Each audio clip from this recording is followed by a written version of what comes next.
So hello and so good to see you and many congratulations भाई। Thank you so much भाई, thank you. इस बार big boss का season आपके नाम। न चलेगी चाल न चलेगी नीति, इस बार होगी बिग बॉस के घर में राजनीति। इस थीम के साथ आवेश दरबार जाने वाले बिग बॉस 19 के घर में क्या ऐसा अट्रैक्ट किया इस सीजन में आपने जो हाँ बोल दिया? अब एक्चुअली सीजन को अट्रैक्ट नहीं किया हुआ है ये। बेसिकली मैं चाहता था काफी टाइम से अंदर जाने के लिए, बट सो मेरे को पहले 2-3 बार अप्रोच कर चुके हैं, बट हमारा ना तालमेल कभी मैच नहीं हुआ है। मतलब हम कभी मैं ट्रैवल कर रहा हूँ तो मुझे पूछा गया है, मैं बोला अरे यार मैं हूँ नहीं यहाँ पर। फिर कभी ऐसा हुआ है कि मैं ऑलरेडी कुछ कर रहा हूँ कोई प्रोजेक्ट और उसके बीच में आ गया, फिर मैं बोला अरे ये गलत टाइम हो गया। और ये पहली बार ऐसा हुआ है कि मैं भी टाउन में हूँ और उन्होंने अप्रोच भी कर लिया सेम टाइम पे और हमारी मीटिंग हो गई और सब सॉर्ट हो गया। बिल्कुल। तो ये ऐसा कुछ नहीं है कि 19 मेरा लकी नंबर है इसके लिए जा रहा हूँ, ये इसके लिए जा रहा हूँ क्योंकि ये टाइम पे हमारा बातचीत सही हो गया और सब कुछ लाइन हो गया। मींस इसके पहले जितने बार अप्रोच आई थी आप हाँ उस समय फ्री नहीं थे। हाँ, तभी कुछ ना कुछ चल रहा था। तो एक ये भी माइंडसेट होता है ना कि अभी मैं बिग बॉस के लिए शायद रेडी नहीं हूँ और अब मैं बिग बॉस के लिए रेडी हूँ, ऐसा कुछ है? नहीं नहीं, ऐसा नहीं था। बस ऐसा होता है ना कि जब आपने ऑलरेडी कोई काम को अपना वो दे चुका है, मतलब वर्ड्स दे चुके हैं कि आप ये कर रहे हो, फिर कमिटमेंट। उसके बाद कहाँ कमिट, एग्जैक्टली कमिट वर्ड। आपने जब किसी को कमिट कर दियो और उसके बाद कोई अप्रोच करता है तो सबसे पहले भले वो कितना भी बड़ा हो और कितनी भी कोई भी चीज हो, आपकी जबान भी तो कुछ होती है। तो वो जो मैंने कमिटमेंट की थी उसको मुझे पहले कंप्लीट करना था, फिर बाकी जो भी करना है। तो आई एम, अब मेरा बहुत वैसा है कि जिसको पहले कमिट कर दो, आप पहले वो कंप्लीट करो।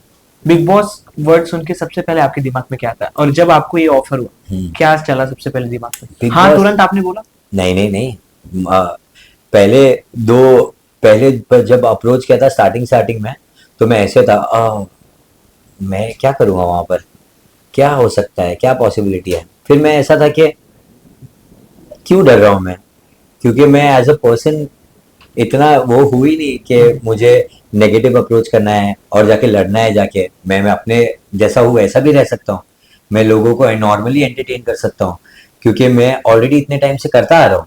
तभी तो आज जो मैं हूँ वो उसकी वजह से ही हूँ और उन्होंने अप्रोच भी उसके लिए किया है। तो मुझे इतना सोचने की ज़रूरत क्यों है। तो मैंने बस बोला कि आई थिंक जाके एंजॉय करूंगा। और मैं इतने टाइम से वीडियो शूट करवा रहा हूँ, एडिट कर रहा हूँ, कोऑर्डिनेट कर रहा हूँ। अब क्या अंदर जाके सिर्फ कंटेंट बनाऊंगा, लोग खुद शूट करेंगे, एडिट करेंगे तो मेरे लिए तो शॉर्ट ही हो गया है। तो बिल्कुल। मेरे लिए एक हॉलीडे होने वाली है वो, जहाँ पे सिर्फ हॉलीडेज के बीच में टास्क वगैरह करना 90 दिन का हॉलीडे। है। एकदम चिल, खुद का खाना बनाना पड़ेगा वो अलग है, बट ठीक है। कंटेंट की बात की जाए, इसमें भी एक थीम डिसाइडेड है, पॉलिटिक्स थीम। वो थीम जब आपने सुना, वो प्रोमो देखा, जब सलमान सर को एक सरकारी अवतार में देखा थोड़ा स्ट्रेस आया मुझे। तो ये पॉलिटिक्स वाला थीम कैसा लगा आपको और आप कितना रिलेट करते पॉलिटिक्स से? मतलब मुझे अच्छा लगा बहुत, ऐसा लगा कि काफी डिफरेंट है। पर फिर मैंने वही टाइम पे ऐसे रियलाइज किया कि अरे पर तुझे क्या पता है इसके बारे में, तूने कभी ये सब जॉनर में कभी गया ही नहीं है। मतलब तेरा हमेशा, मेरा एंटरटेनमेंट वाला जोन सिर्फ डांस, व्लॉग्स, प्रैंक्स, ये सब जोन में ही रहा है। मैं कभी वो वाले जोन में कभी नहीं आया हूँ।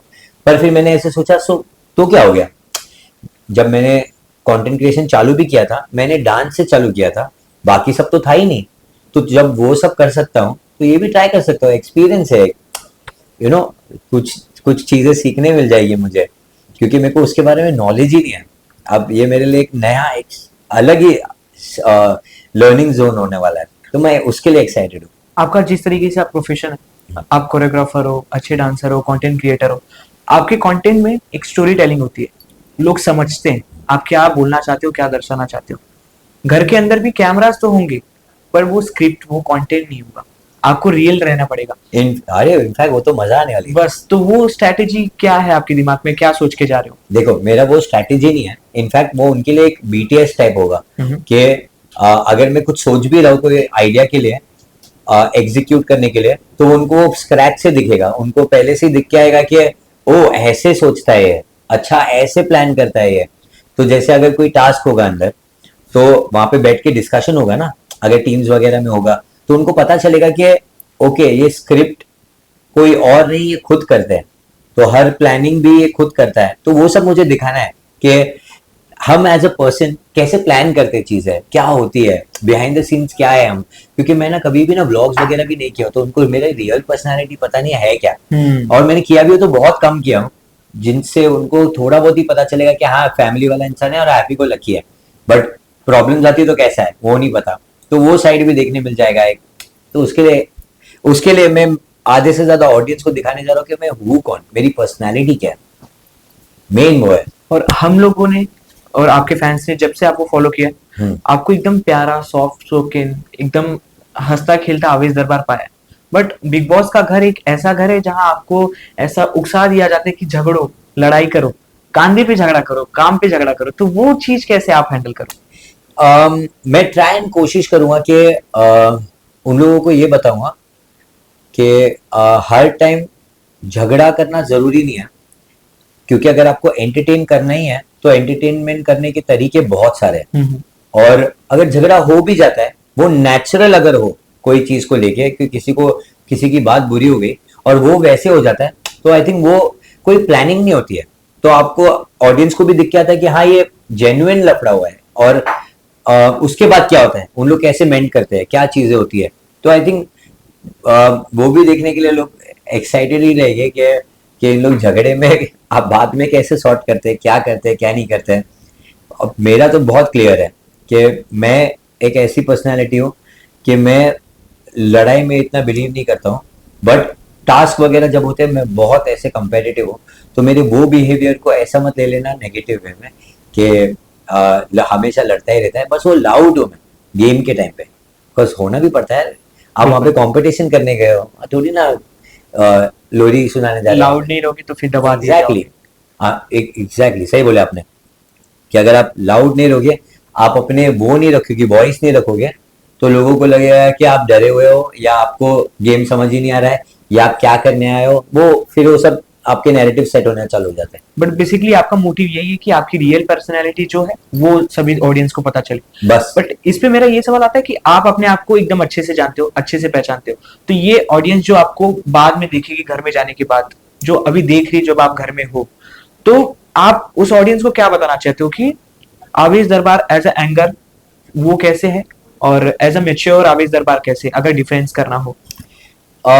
मैं उनको कुछ ऐसे दिखाना चाहता हूँ कि यू नो जब कुछ ऐसा सिचुएशन आता है जिसमें आप हैंडल नहीं कर सकते हो, उसको हो जाने दो, ये बताना चाह रहा हूं मैं कि हो जाने दो, इतना सोचो मत, सोच के मत किसी से लड़ाई करो, वो मेरे को दिखाना है कि जो होगा नेचुरली होगा, उसके बाद कैसे आप उसको सॉर्ट करते हो, क्या करते हो, वो मेरे को दिखाना है, क्योंकि सच में मैंने ना बहुत सारी चीजें लाइफ में फेस की हुई है, बहुत सारी, मुझे ऐसा लगता है कि यार हर चीज में नेगेटिविटी है ही है, पूरी लाइफ ऐसी ही चलती है, तो आपको क्यों होना है, आपको क्यों और नेगेटिविटी डालना है, खुद से सोच के आप खुद भी कुछ नया कर सकते हो ना, आप उस नेगेटिव सिचुएशन में पॉजिटिविटी ढूंढ के लोगों को समझा भी सकते हो, ठीक भी कर सकते हो, अगर उन्होंने आपको कुछ बोल दिया है कोई बात नहीं, आप बड़े बन के आप जाओ, आप सॉरी बोल दो, सॉरी बोलने से कोई छोटा नहीं होता है, ये सब मुझे दिखाना है, मुझे ऐसा बताना है कि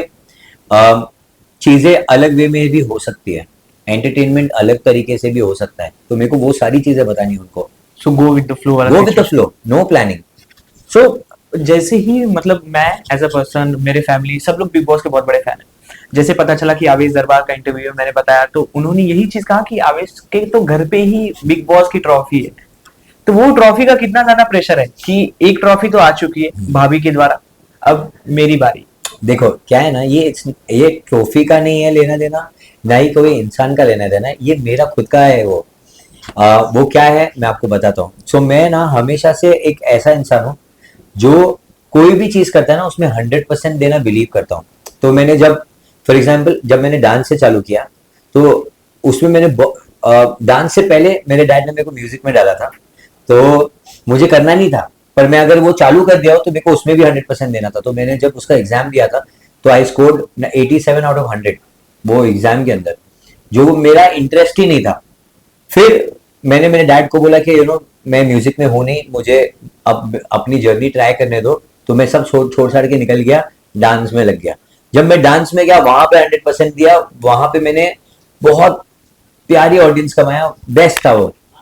फिर उसके बाद डांस के बाद आया सोशल मीडिया। अब सोशल मीडिया पर मुझे ऐसा था कि अब ये मेरे लिए नया हुआ, अब यहाँ क्या। मैंने वहां पर भी प्रूव किया, मैंने वहां पर भी ऐसे कंटेंट बनाया जैसे लोग अप्रिशिएट करने लगे। हर चीज उनको ऐसा लगने लगा कि ओ ये जो भी करता है डिफरेंट ट्राई करता है। तो आपने नोट मेरा एक फॉर्मेट समझा होगा कि हर जगह मैं जाता हूँ, मैं एक्सेल करने की कोशिश करता हूँ और उसको एक एक्सपीरियंस की तरह लेता हूँ। तो रियलिटी शो भी एक एक्सपीरियंस ही है मेरे लिए। मेरी लाइफ का एक वो होगा, एक एक पड़ाव होगा, एक दौर होगा, एक कुछ भी उसको आप बोल सकते हो कि मैं उसको एक जीना चाहता हूँ। मैंने हमेशा से देखा है कि मैं अपने आप को हर जगह पे देखता हूँ। व्हाट यू नेवर नो कि इसके बाद मैं कोई और चीज कर रहा रहूंगा। रियलिटी शो के बाद अपने आप को may be as an anchor देखूंगा, उसमें मैं एक्सेल करने की कोशिश करूंगा। एज एन एक्टर देखूंगा, उसमें एक्सेल करने की कोशिश करूंगा। मुझे नई चीज पसंद है, तो मेरी पर्सनैलिटी यही है, कोई भी नई चीज में एक्सेल करना। बट जैसे लोगों को पता चलेगा, ऑडियंस को पता चलेगा कि आवेश दरबार बिग बॉस के घर में, आपके फैंस से सजेशन, आपके लिए गुड विशेष तो आना स्टार्ट ही हो जाएंगे। बट घर में जब as a Bigg Boss winner आपकी भाभी हो, तो भाभी के नजरिए से नहीं, जब वो एक बिग बॉस के विनर के नजरिए से आपको समझाती है, गाइड करती है बिग बॉस के गेम के बारे में, तो वो क्या था? गौहर, जी। उन्होंने कुछ नहीं बोला। उन्होंने बोला तू एज अ पर्सन बहुत सही है, जा एंजॉय कर। क्योंकि मैं एक्सपेक्ट कर रहा था वो मुझे एक बहुत बड़ी लिस्ट देंगे। उन्होंने ऐसा कुछ नहीं किया, कुछ नहीं किया। उन्होंने मेरे को बोला your personality is good, go have fun. तो मैंने ऐसा था, मैं बोला अरे वाह, मेरे को जो सुनना था आपने वही बोला। So I am very happy with whatever she said. बोले इंजॉय कर, तो मैं बोला अब बस मैं इंजॉय ही करने वाला हूँ। लास्ट टू सलमान सर के ऊपर आ रहे। सलमान सर को कितना ज्यादा आपने देखा हुआ है वीकेंड के बार पे, कैसे आप रहने वाले उनके सामने, जिस तरीके से वो गुस्सा करते हैं, जिस तरीके से समझाते हैं। मैं सर भाईजान से पंगा लेने ही नहीं वाला हूँ, क्योंकि अरे मैं पंगा किसी से नहीं लेने वाला हूँ एक्चुअली। तो मेरे को नहीं लगता है भाईजान मुझे कुछ बोलेंगे। बट अगर कुछ बोलेंगे भी किसी और को बोलने की वजह से, तो मैं ट्राई करूंगा कि उसको सॉर्ट करने का। तो आई थिंक मैं उनकी गुड बुक्स में ही रहूंगा, क्योंकि मेरा इतना कोई एम नहीं है जाके लड़ने वाला। वो तो बाकी लोगों को डरना चाहिए जो खाली फोकट लड़ने के लिए आएगा। क्या एक्सेप्टेशन है आपकी ऑडियंस से? एक्सपेक्टेशंस इतनी है कि अगर आपको लगता है कि मैं जेन्युइनली अच्छा खेल रहा हूँ, तो आप मुझे सपोर्ट करो। अगर आपको ऐसा लग रहा है कि मैं कहीं पे लैग कर रहा हूँ, तो और आपको स्कोप दिख रहा है कि मैं नहीं उसको बेटर करने की कोशिश कर रहा हूँ, तो एक ही चीज़ है, आपने इतने टाइम से सपोर्ट किया है, और करोगे तो मैं और जाऊंगा ऊपर। और मैं आपको इस बार प्रूव करने वाला हूँ कि आपने जो भी दिया है मुझे आज तक, मैं हर चीज रिटर्न करने वाला हूँ, भले मैं जीतूं या ना जीतूं।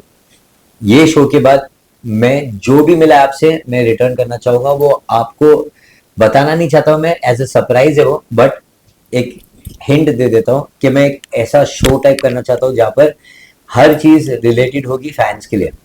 All the very best thank आवेश यू भाई। So much, thank you, and thank you, thank you, thank you. आपके हाथ में ट्रॉफी हो, उसके बाद इंशाल्लाह, एज इंशाल्लाह अ आप दुआ विनर, करो ना, बस बिल्कुल एज अ आप प्रे विनर करो हम, मेरे लिए कि हो। और बाकी लोगों से भी प्रे करवाओ कि भाई करो इसको, बहुत अच्छा जेन्युइन इंसान है। बिल्कुल एज अ एंड विनर हम आपका इंटरव्यू करना चाहते मैं भी वही चाहता हूँ, ऐसा ही कुछ हो। हैं। Thank you thank so you, much. Thank you.